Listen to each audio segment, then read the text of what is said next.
So yun, good afternoon sa inyo lahat mga idol, mga karepa. Today's video nga pala, tuturuan ko kayo paano i-adjust yung AF screw. Ito yun, to, tsaka ito naman yung minor or idle screw natin.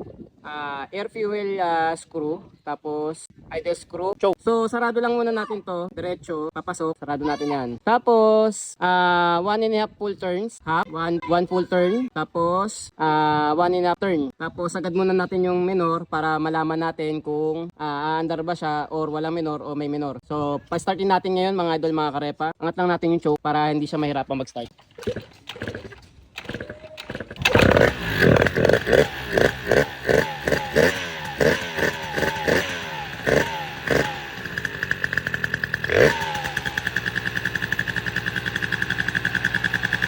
Yan, tatasin nyo lang yung minor.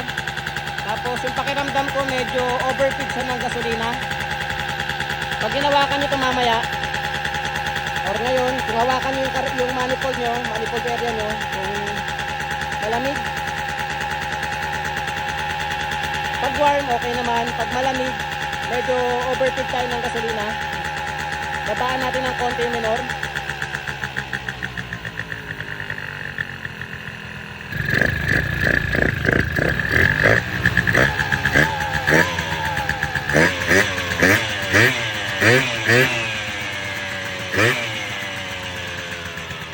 So ayun, dito naman tayo sa throttle position para mas accurate sa 1/4. Yung tinuro ko sa inyo sa previous video, pakiramdaman nyo, okay na.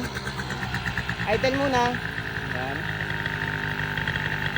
Okay lang na medyo mataas ang minor natin, normal yun sa 2-stroke. O kahit sa mga 4-stroke nga mas gugustuhin ko nga medyo mataas sa around 1000 RPM. Pero nasa sa inyo naman yan. Babaan natin ng konti. Throttle response. Kung maririnig nyo, para siyang sa unang half throttle ko, medyo nalulunod kasi medyo overfeed siya. Bukas pa tayo ng konti sa AF screw. Half turns ulit. Hindi na half turn yan. Antay lang tayo ulit ng mga ilang minuto, tapos throttle response natin. Yan, nagbago siya bigla, mararamdaman nyo. Nakita nyo, nagbago bigla yung yung idle nung nag-adjust ako. Nawakan ko to, yung manifold area, masi 4-stroke o 2-stroke. Ito yung brake ko ng pagtutono ng carburetor. Yan, medyo malamig mga idol, mga karepa. Ayun, narinig nyo mga karepa. Umahagok or parang nalulunod. Sobra tayo sa gasolina.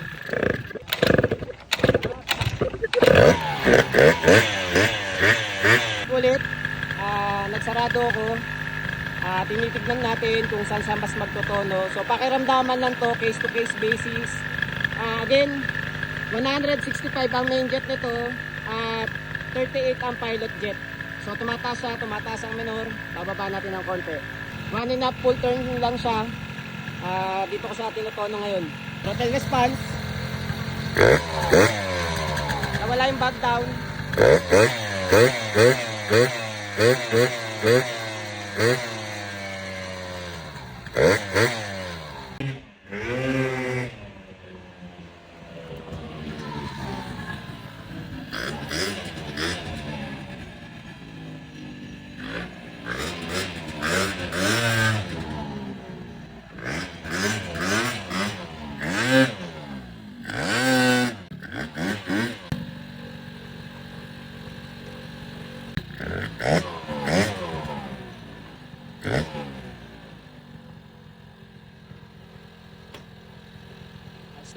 So yun mga idol, mga karepa, ito lang naman initial spark plug check lang kasi hindi pa ako masyadong kontento sa tono.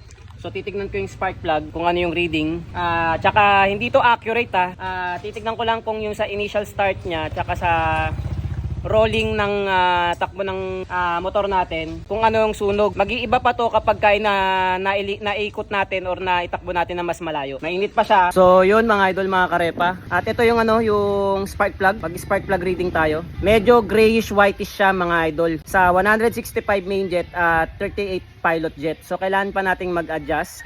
Initial rolling lang to ng takbo ng makina. Naglagay tayo ng base gasket at head gasket kasi may naririnig tayong knocking. yung head tsaka piston yung nag-uumpugan. So medyo nawala na yung tunog ngayon at ito naman ang spark plug reading natin.